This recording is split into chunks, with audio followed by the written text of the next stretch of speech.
दाइनजिसेथि जोनोम सानखौ बिथांनि जोनोम गामि गिबि खेबनि थाखाय जों बेयाव खुंदों टेङाइगाव आरो दिनै थारैनो जोंनि गासै क'क्राझार जिल्ला एबसुनि बिबानगिरिजों लोगोसे दखरा आरो गुबुन गुबुन जिल्लाजों लोगोसे गुबुन गुबुन माहारियारि गौथुमनि बिबानगिरिफ्रा बाहागो लाफैदों। मानगोनां बिथांनि आंगो बिसि हिराबाई नार्जारी मेडाम बिथाङाबो बाहागो लाफैदों। थारैनो दिनैनि बे सानाव जोङो जि मोनसे गोग्गानाय आरो जोंनि मोनसे माहारिबादनि फारसे जोंनि जि गोथौ जि फोथायनाय बे स्पिरिटखौ बिथांनि गामियाव बे हाबाफारिखौ खुंनानै जोङो आरोबाव राफोदसिन खालामनो हादों। आरो बे समाव बिथांनि सोरगोआरि जिउमानि आलो गोजोननि थाखाय आनान गसाइनियाव आरज गाबबाय। लोगोसे 2024 मायथाइ बे गोदान बोसोरा बिथांनि जि जोनोम सान खुंनायजों जि दुलाराय बर' फरायसा आफादा जागायबाय फैबाय थानाय समाव हारिनि थाखाय जोङो आरोबाव बांसिन आरो गोख्रोंसिन हाबा मावलांनो हागोन जोंहा फोथायनाय दङ। खारन बड'लेण्ड सोमावसारनाय आरो बड'लेण्ड जि दाबिनायनि मोनसे थासारिमोन बे समाव गणकेश्वर नार्जारी जायखौ जोङो खुंख्रा होननानैबो मिथियो बिथांनि जिखिनि सान्थौ आरो जिखिनि फिल'सफि दङमोन बिथांनि जि मोनसे गोख्रों जि स्पिरिट दङमोन आरो बिथांनि मेडामा जोंनो क्लियार काट फोरमायदों जे बड'फा उपेन्द्रनाथ ब्रह्मआ जि समाव बिथाङा एबसुनि नेतृत्व होदोंमोन बा दैदेनदोंमोन सोमावसारनायखौ आलादा रायजोनि जे दाबि बे समावबो गणकेश्वर नार्जारी बिथांनि न'आव थाफैयोमोन सावरायोमोन। गोबां माखासे जिखिनि भारतनि संबिधानाव थानाय बा डेम'क्रेसिनि जिखि मोनसे पलिटिकेल सिनारिय' आरो देशनि माखासे पलिसि नीतिफोरनि सायाव जे आलादा रायजो सोरजिनायनि थाखाय मेक्सिमाम लेभेलनि माबायदि एफर्ट खालामनांगोन माबायदि सोमावसारनांगोन स्ट्रेटेजिया मा जानांगोन आरो गामि आरो जोंनि बर' रायजो राजाखौ जावरिखांहोनायाव जोङो माबायदि रल प्ले खालामनांगोन मबिलाइजेसनखौ बोरै खालामनांगोन बिनि सायाव गोथौ आरो गुवारै सावरायनायनि बाथ्राखौ बिथाङा दिनैबो फोरमायदों सिगाङावबो फोरमायदों। आरो जि मोनसे थासारिमोन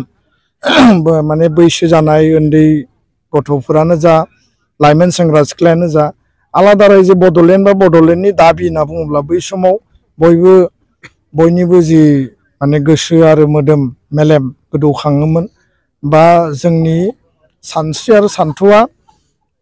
हारिनि फारसे जि थासारियानो फैया मानो बिनि थाखाय बावसोमनाय मोनसे जि गोसो बे गोसोआ बयनियाबो माने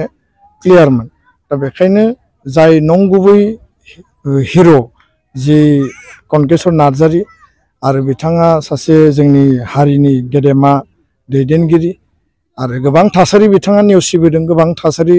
बिथाङा मोगा मोगि जानांदों। दा बेखायनो जिखिनि बिथांनि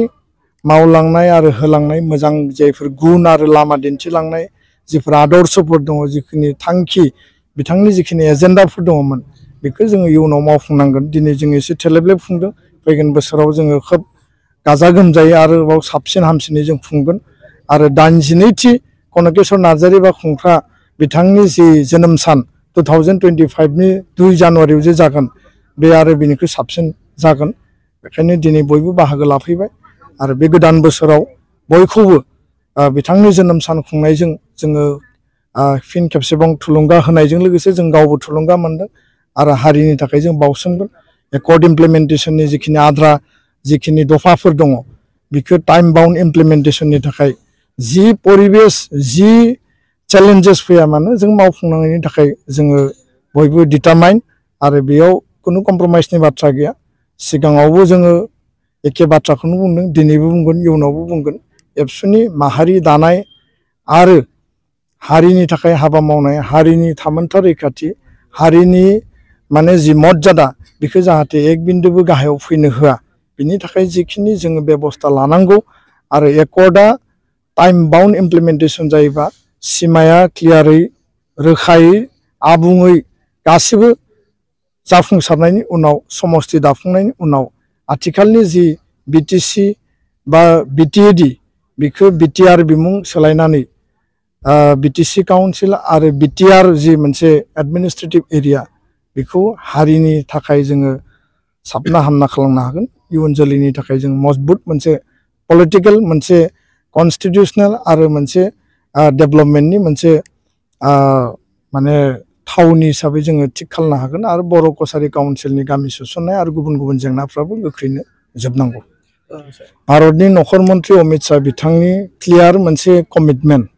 जेला 2020 सनाव एकर्ड जादोंमोन एकर्डआव बिथाङा जेब्ला एकर्ड साइनिं सेरेमनियाव बिथाङा बाहागो लादोंमोन जे बिटिआर एकर्ड बा बड' पिस एकर्डनि जि दफा बा क्लजफोर दङ बेखौ टाइम बाउन्ड स्पिडी इमप्लिमेन्टेसन खालामनाय जागोन आरो मोनफ्रोमबो दफाखौ आखरे आखरे मावफुंनानै बिटिआर बड'लेण्ड ओनसोलनि जौगानाय आरो आसामाव आरो भारतआव थानाय बर'फोरनि थांना थानायखौ माने राफोद खालामगोन बा बिनि रक्षणाबेक्षणखौ मजबुत खालामगोन आरो एखे बाथ्राखौनो जों दाख्लै खोनाबाय आल्फानि जि मोनसे एकर्ड जादोंमोन बिथाङा एकर्ड साइनिं सेरेमनियाव दङमोन आरो जि स्पिरिटजों बिथाङा 2020 आव बर' एकर्डनि समाव दङमोन एखे खोथाखौनो दाख्लैबावै 29 तारिखआव आल्फा एकर्डनि समाव बुंदों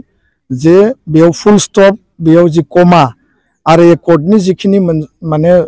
क्लजफोर दङ बेखौ टाइम बाउन्ड स्पिडी इमप्लिमेन्टेसन खालामनाय जागोन आरो बर' एकर्ड आरो गुबुन गुबुन एकर्डखौ रिफारेन्सआव लानानै बिथाङा बुंदों जे टाइमनि एडभान्स बेखौ मावफुंनाया सोलिगासिनो होननानै